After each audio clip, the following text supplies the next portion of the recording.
दोस्तों, हमारे सनातन धर्म में इस बात का साफ उल्लेख है कि बुरे कर्मों का फल हमेशा बुरा ही होता है, फिर चाहे वह इंसान हो या भगवान। हम सभी जानते हैं कि मर्यादा पुरुषोत्तम राम ने अपनी पत्नी सीता को एक धोबी की बातों में आकर छोड़ा था। माता सीता को गर्भवती हालत में अकेले वनवास में रहना पड़ा था। माता सीता को क्यों वन में रहना पड़ा अकेले गर्भवती हालत में, और कौन था वह धोबी जिसकी बातों में राम ने आकर माता सीता को छोड़ा था? इसके बारे में आज हम इस वीडियो में बताएंगे। यह वीडियो काफ़ी ज़्यादा इंटरेस्टिंग होने वाली है, इसलिए अंत तक हमारे साथ बने रहिएगा। दोस्तों, आज हम राम जी की कथा के बारे में बात करने जा रहे हैं। उसका उल्लेख आपको रामायण में मिल जाएगा। रामायण अलग अलग भाषाओं में अलग अलग लिखी गई है। अलग अलग रामायण में कई तरह की दंत कथाएं लिखी गई है। ऐसी ही एक दंत कथा माता सीता के बारे में लिखी गई है, जिसके मुताबिक त्रेता युग में मिथिला नगरी में जनक नाम के राजा का राज हुआ करता था। जनक राजवंश के एक राजा थे जिनका नाम था श्री ध्वज, जो एक बार यज्ञ के लिए जमीन जोत रहे थे। इस समय जमीन से उन्हें एक कन्या मिली। उस कन्या के सुंदर नयन नक्श थे।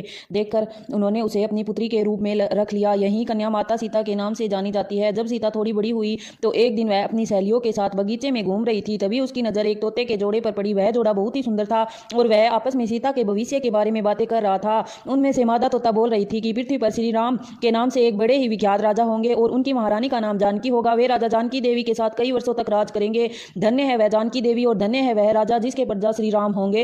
एक साधारण तोते के मुख से अपने भावी पति का नाम सुनकर सीता अचंभित हो गई और उन्हें अपने बारे में और कुछ जानने की इच्छा हुई। तो उन्होंने अपने पहरेदारों को बोलकर तोते को महल में पकड़वा लिया। दोनों पक्षियों को कुछ करते हुए पूछा तो दोनों को भविष्य के बारे में इतना ज्ञान कैसे हुआ। तब दोनों पक्षियों ने बताया कि इससे पहले हम वाल्मीकि ऋषि के आश्रम में रहते थे, जहां रोज राम और सीता के बारे में बताया जाता था, इसलिए हमें उनके बारे में सब कुछ कंठस्थ हो गया।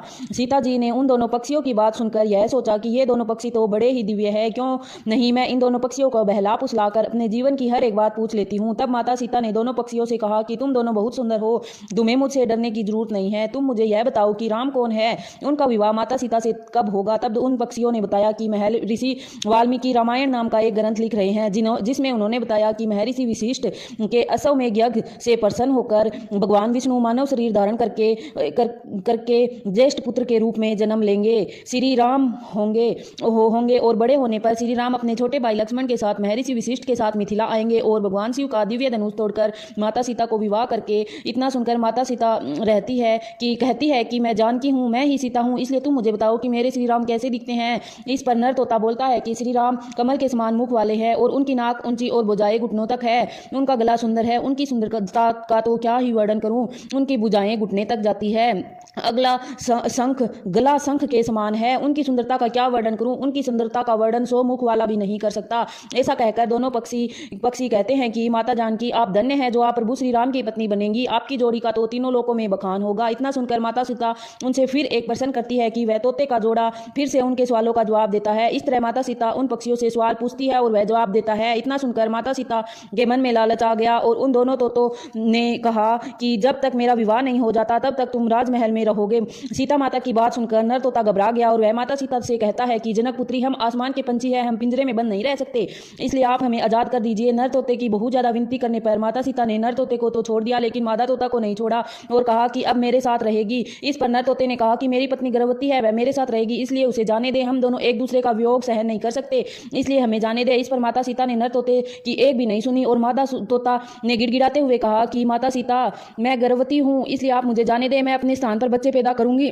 अगर आप चाहती हो तो मैं फिर से यहाँ वापस आ जाऊंगी। लेकिन देवी सीता इस पर मादा तोता को छोड़ने के लिए तैयार नहीं थी। इस पर मादा तोता को गुस्सा आया और वह माता सीता को श्राप दे देती है और कहती है कि जिस तरह गर्भावस्था में तूने मुझे मेरे पति से अलग किया है, उसी तरह तुम भी अपने पति से अलग होना पड़ेगा गर्भावस्था में। इतना कहकर वह मादा तोता अपना प्राण त्याग देती है। मादा तोता के प्राण त्यागने के कुछ समय पश्चात नर तोता भी अपना प्राण त्याग देता है और सीता माता को श्राप देता है कि तूने जिस तरह के कर्म किए हैं उसकी सजा तुझे जरूर मिलेगी। तुझे सजा दिलवाने के लिए मैं अयोध्या में इंसान के रूप में जन्म लूंगा और मेरे कारण तुझे अपने पति से अलग होना पड़ेगा।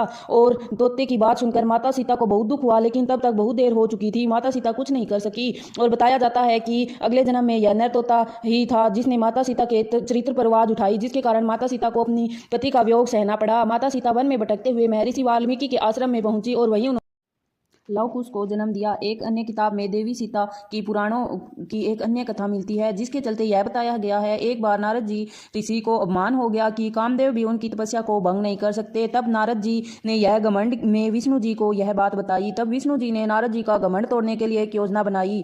जब नारद जी जाने लगे तो उन्होंने रास्ते में एक महल दिखाई दिया, जिसमें एक के अंदर एक सुंदर राजकुमारी थी। नारद जी उस राजकुमारी पर मोहित हो गए। यह सब भगवान विष्णु की माया थी, लेकिन नारद जी को इसकी खबर न थी। नारद जी की तपस्या भंग हो गई, इसलिए नारद जी अभी राजकुमारी को पाने के लिए भगवान विष्णु की शरण में पहुंचे। नारद जी कहने लगे कि हे भगवान विष्णु, आप मुझे श्री हरि का रूप दे दीजिए ताकि मेरा विवाह उस राजकुमारी से हो जाए। तब भगवान विष्णु ने कहा कि कहीं ऐसा ना हो कि आप श्री हरि का रूप लेकर बाद में पछताए।